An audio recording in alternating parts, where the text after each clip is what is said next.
Assalamualaikum warahmatullahi wabarakatuh. Saya Ika Rosiana Putri dari program studi Tadris Matematika IAIN Tulungagung akan menjelaskan tentang limit fungsi aljabar.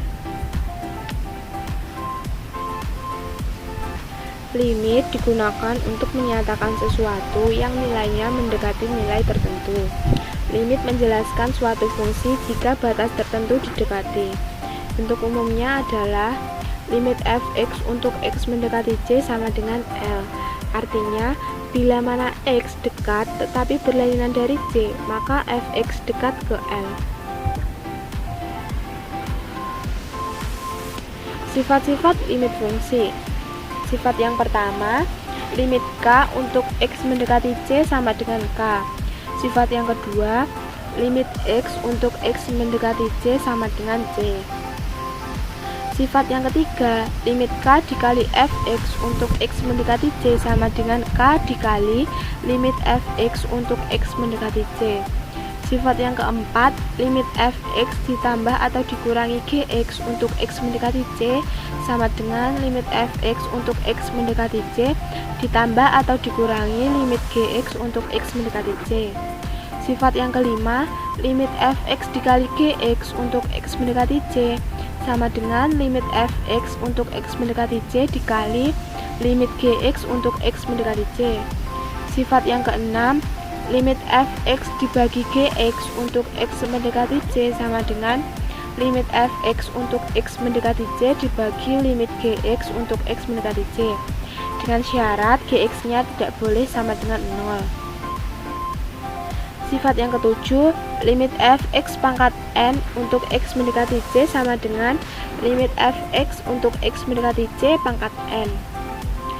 Sifat yang kedelapan, limit akar fx untuk x mendekati c sama dengan akar limit fx untuk x mendekati c, dengan syarat limit fx untuk x mendekati c lebih dari sama dengan 0 untuk n bilangan genap. Sifat yang kesembilan, limit k dibagi x pangkat n untuk x mendekati tak hingga sama dengan 0. Nilai x mendekati satu titik. Ada 3 metode untuk menyelesaikannya. Yang pertama, metode substitusi. Yang kedua, metode faktorisasi atau pemfaktoran. Dan yang ketiga, metode mengalihkan dengan faktor sekawan. Untuk metode yang kedua dan ketiga, kita gunakan jika metode substitusi menghasilkan 0/0 atau tak tentu. Yang pertama, metode substitusi. Contoh soalnya, limit setengah x ditambah 4 untuk x mendekati 2 sama dengan setengah dikali 2 ditambah 4. Setengah dikali 2 sama dengan 1 ditambah 4 sama dengan 5. Yang kedua, metode pemfaktoran. Contoh soalnya, limit x kuadrat dikurangi 9 dibagi x dikurangi 3 untuk x mendekati 2 sama dengan limit x dikurangi 3 dikali x ditambah 3 dibagi x dikurangi 3 untuk x mendekati 2. X dikurangi 3 nya bisa kita hilangkan menjadi limit x ditambah 3 untuk x mendekati 2. Lalu kita substitusikan 2 ke x. 2 ditambah 3 sama dengan 5. Yang ketiga, metode mengalihkan dengan faktor sekawan. Bisa kita lihat bahwa dengan metode substitusi menghasilkan 0/0. Lalu kita lanjutkan dengan mengalihkan faktor sekawan. Akar x dikali akar x menghasilkan x. Akar 2x dikurangi 1 dikali akar 2x dikurangi 1 menghasilkan 2x dikurangi 1. Maka pembilangnya menjadi x dikurangi 2x dikurangi 1. Untuk menyebutnya, x dikurangi 1 dikali akar x ditambah akar 2x dikurangi 1. Untuk pembilangnya bisa kalikan negatif dengan yang ada di dalam kurung menjadi x dikurangi 2x ditambah 1. Untuk menyebutnya tetap, lalu pembilangnya x dikurangi 2x ditambah 1, x dikurangi 2x menjadi negatif x ditambah 1. Untuk penyebutnya masih tetap, lalu pembilangnya negatifnya bisa kita keluarkan menjadi negatif dikali X dikurangi 1. Untuk penyebutnya juga masih tetap. Lalu bisa kita hilangkan X dikurangi 1-nya menjadi negatif 1 dibagi akar X ditambah akar 2X dikurangi 1. Lalu kita substitusikan 1 ke X menjadi negatif 1 dibagi akar 1 ditambah akar 2 dikali 1 dikurangi 1 sama dengan negatif 1/2. Nilai X mendekati tak hingga. Yang pertama, bentuk tak tentu tak hingga dibagi tak hingga. Bentuk umumnya bisa kita lihat L akan sama dengan 0 jika dan hanya jika M kurang dari N. L akan sama dengan A per P jika dan hanya jika M sama dengan N.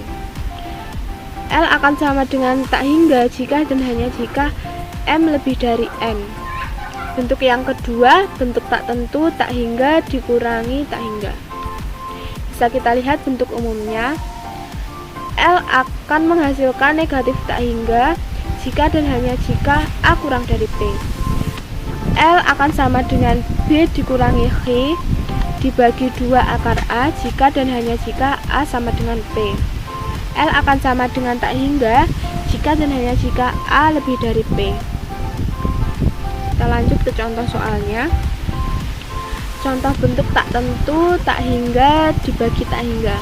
Contoh yang pertama bisa kita lihat bahwa M-nya sama dengan N. Pangkat yang ada di pembilang dan pangkat yang ada di penyebut sama. Jadi, jika M sama dengan N, maka L-nya tadi sama dengan A per P. Karena A-nya sama dengan 4 dan P-nya sama dengan 5, maka L-nya sama dengan 4/5. Untuk soal yang kedua, M-nya lebih dari N. M-nya 3 dan N-nya 2, maka L-nya sama dengan tak hingga. Untuk contoh bentuk tak tentu tak hingga dikurangi tak hingga, contoh soal yang pertama bisa kita lihat bahwa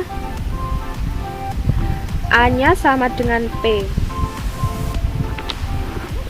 Jika A sama dengan P, maka L-nya sama dengan B dikurangi H dibagi 2 akar A.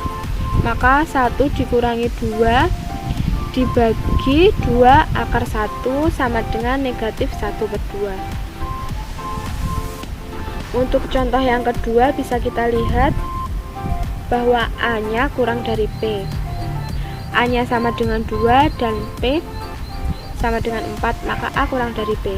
Jika A kurang dari P, maka L-nya sama dengan negatif tak hingga. Sekian penjelasan dari saya, bila ada kurang lebihnya mohon maaf. Wassalamualaikum warahmatullahi wabarakatuh.